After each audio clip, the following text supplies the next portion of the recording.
Hi, hello. Welcome to the episode of Isaiah's Newsstand. It's your host, Isaiah Edwards. The date is July the 20th, 2026. Hopefully, this episode finds you well, in good spirits and high hopes. As for me, I'm doing pretty good. Happy Monday. Happy Garfield Day. Hopefully, you got that lasagna, maybe some wine, some garlic bread on the side. As for mine, it's been a good day. I got my slice. Let's see. We can start from the top. I got up, about 5 hours of sleep under my belt, which is actually pretty good. We take that. And got myself together, went to work. The crusher wasn't quite full. It was definitely had some room, but it hadn't been swapped out yet. So I was kind of like, oh, it might be a busy day today. But I was almost ready for that because it's been a while since we've had a busy day. And it turns out that really wasn't that busy. I did get the crusher swapped out around 2. So, Rumpke came, they swapped it out. Okay, yay.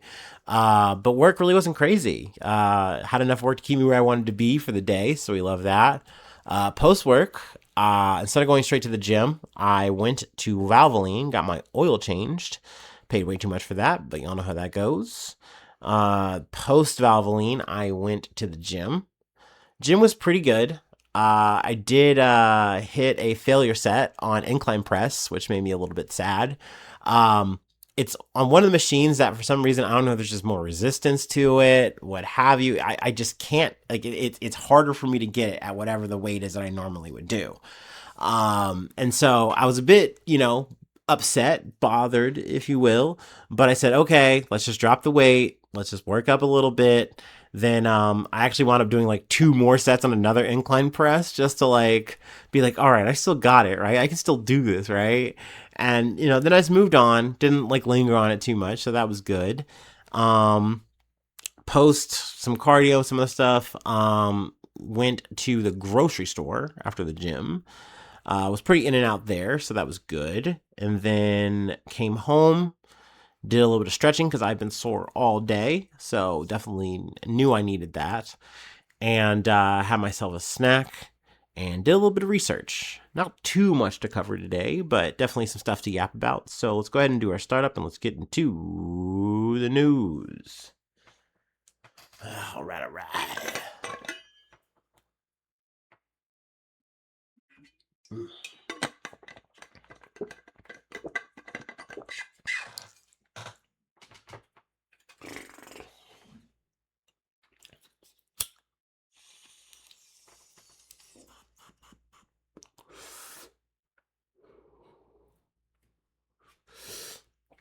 Ooh.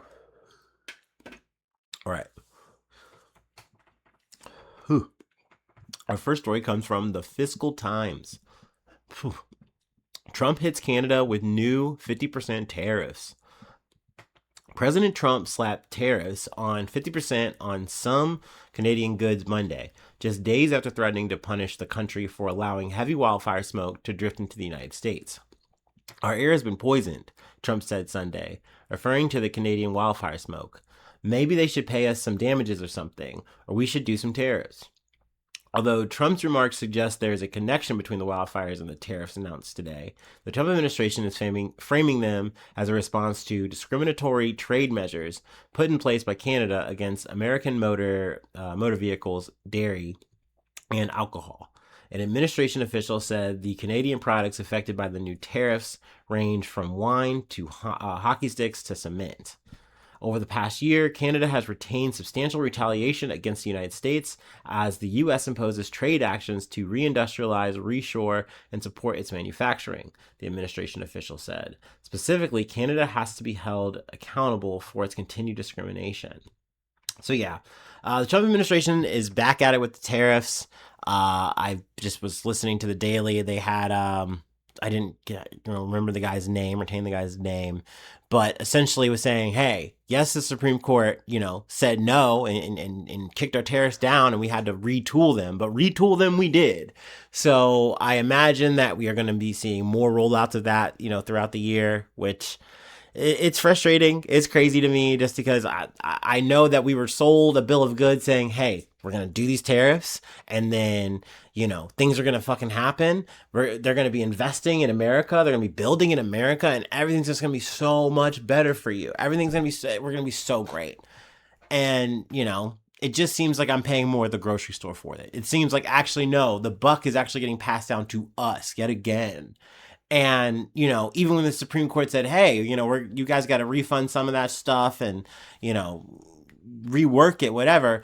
That being said, the prices haven't gone down. There's always another excuse. Like, oh, well, now there's a whole, war in Iran. So they closed the strait. What can you say? Again. So it is a frustrating situation to know that, these people up top who are saying, hey, we're making so much money. America's making so much money off these tariffs. And they'll probably line their fucking pockets with it. And it's never going to trickle down to you or I.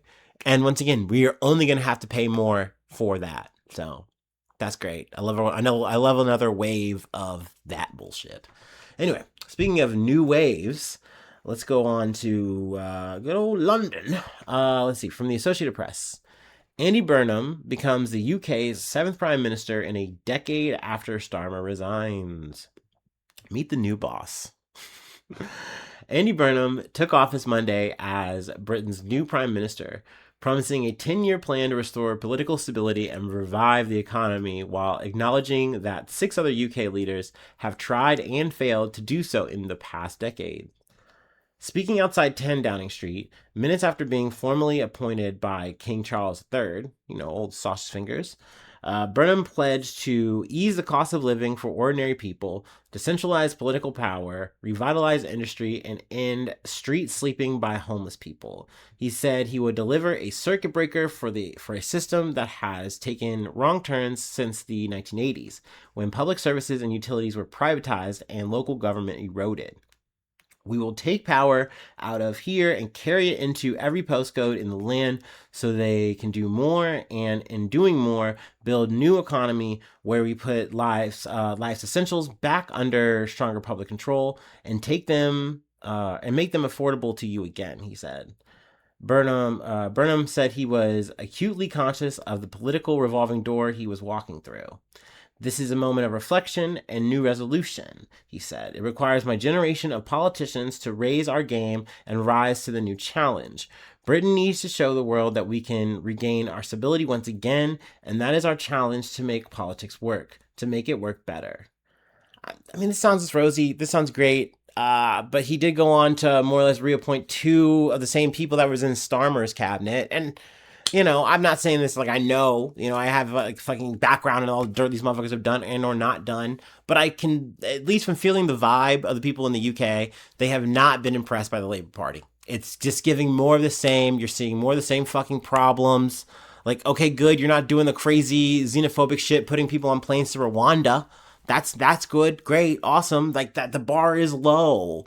You got to do more than that, otherwise people are going to turn, and like, it's kind of getting a shellacking, at home. And then you go out abroad and you have Trump, who is like cool with you until you don't go fully along with him into a whole ass fucking war. And then he hates you. And, how are you balancing that all out? Then you have the whole Ukraine situation. How much support are you going to be giving in that way, in that regard? Needless to say, I don't know shit for fuck on Andy Burnham. I really don't. He doesn't look like Dilbert, so I don't really have that to riff on here.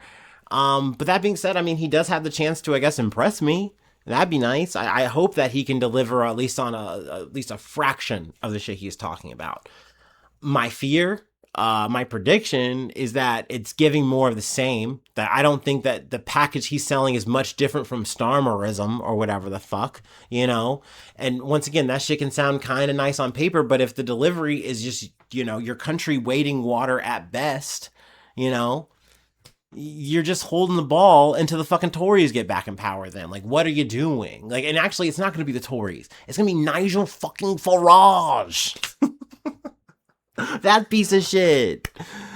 So, to a certain extent, like the liberal in me, the milk toast liberal in me is rooting for Andy Burnham. Believe it or not, I'm sure I'm gonna quickly get into talking shit about this guy, but like. I hope that he is going to live up to the hype. You know what I mean? Because, I mean, they didn't even have really a rundown with this guy. And what I mean by that, like, there was not a situation where we're going to vet him, we're going to have any kind of debating. I think that the Labor Party realized that it's crazy that we are already at a point where we need to take out our prime minister here. Like, how are we moving any different than the Tories before us? And they know that. So they really want to just say, let's save face. This guy has a lot of charisma and he was really good in his area, governing wherever the fuck he was governing out of. I don't have it at the ready. I'm not sorry. I'm an expert today. We're going to just install this guy in and we're just going to keep on running and things are going to get better. I hope so. I really hope so. So fingers crossed, knock on some wood for that, huh? Anyway, let's go ahead and move on. We're gonna end it with a bang. We gotta go to New York. We're coming back. Back in the New York groove, yeah. And with some fireworks. Anyway, let me go and take our last break and then we'll close it out.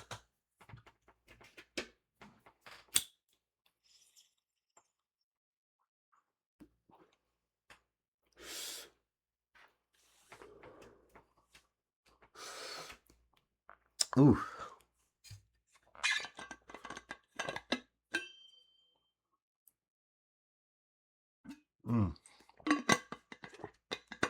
All right. Our last story is coming from PBS. A former U.S. Army soldier started firing outside an NYC federal building and fired a pellet gun, FBI says. The man accused of setting fire. Let me run the back. The man accused of setting off fireworks and lighting a fire Monday morning in front of a New York building housing an immigration court and other government offices is a former U.S. Army soldier, an FBI official said. Andrew Arabaka, who was a mechanic on Patriot missile systems, is in custody and has been interviewed, said James Barnacle, assistant director in charge of the FBI's New York field office. I'm sorry, James Barnacle sounds like an FBI agent in Bikini Bottom, but whatever. Barnacle said at a news conference that the 43-year-old Arabaka, and mea culpa if I'm getting that wrong, came armed with bad intentions and had various weapons, including a pellet gun, knives, a hammer, and a machete. Arabaka fired 5 to 7 pellets from an airsoft rifle toward the building, Barnacle said. He's an anti-American, anti-government extremist, Barnacle said. I'm sure he doesn't have that accent, but, why not? I'm taking liberties. As the flames erupted outside an entrance of the building, or to the building 26 Federal Plaza, the person was tackled by a security officer and taken into custody, video shows. The Lower Manhattan building, 26 Federal Plaza, has become a focal point for demonstrations against the immigration policies of President Donald Trump's administration. Let's see here. I'm going to skip it a bit. The Department of Homeland Security accused the person of being an anti-ICE rioter and said the incident took place around 8:20 a.m. when the person allegedly launched fireworks outside the building and then poured what is believed to be gasoline to the stairs to an entrance and set it on fire. DHS said a person had appeared to be with 2 pellet guns in their bag. A bystander was grazed by the fireworks, and the security officer who tackled the person sustained minor injuries, the agency said. New York Fire Department said one person was transported to the hospital, but their injuries weren't life-threatening. So I'm glad that this didn't turn into something, fatal. That's good. I understand where the person's coming from. I feel like their intentions are in the right place. Obviously, fuck ICE. But in the situation, what did you accomplish other than being a big disruption and getting your ass tackled? And now they're going to probably try to tack a terrorist felony on you. That isn't really worth it in my mind in the scheme of things. I mean, you're making a message, you're making a statement, I guess, but you want to see actions that actually have an actual lasting good. Something that actually is going to actually shut the shit down. not just be a fucking deterrent, like poop in a bag and you light it on fire. Like, you got to do more than that, just truly. And I don't mean that in like an escalation kind of way. I mean that as in like there's just got to be other ways to go about this, other channels, if you will.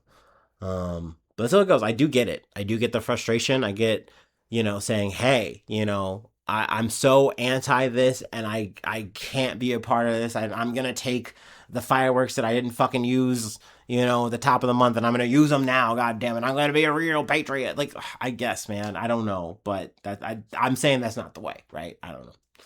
And I also love that they put the mic to fucking Mayor, Mamdani, like, do condemn this. It's like, it's disturbing. I'll read his quote. What occurred outside 26 Federal Plaza this morning was deeply disturbing. New York Mayor Zoran Mamdani said on social media, I'm relieved no one was seriously injured and that a suspect is in custody. Mamdani said his team was in touch with police and will support the federal investigation. The FBI said its New York Joint Terrorism Task Force was investigating. So like I said, they're definitely going to be sniffing around and see if they can tack on some kind of terrorism charge here, I'm sure. But yeah, I don't know, man. Don't fucking try to Home Alone a fucking, ice court place, man. That's not a fucking move. That's not really going to work. Hey, you're going to have my dumbass talking about you, I guess. So there's that. I don't know if that's practice or not, whatever. Anyway, that's it. That's all I have for today. It's a short episode. Like I said, it's giving Offbeat. It's giving, hey, we showed up, we yapped, and we out. Let's see. If you'd like to help out, support the effort, I do have a Patreon, patreon.com/IsaiahNews. Become a newsie today. Free ways to send me up, IsaiahNews1@gmail.com. Feel free to follow me or the podcast on any of the socials. Subscribe to the YouTube, follow on TikTok, follow on Spotify, follow on Apple Podcasts, wherever you like to listen. Leave a like, leave a cool comment. Sharing is always caring. I really appreciate that.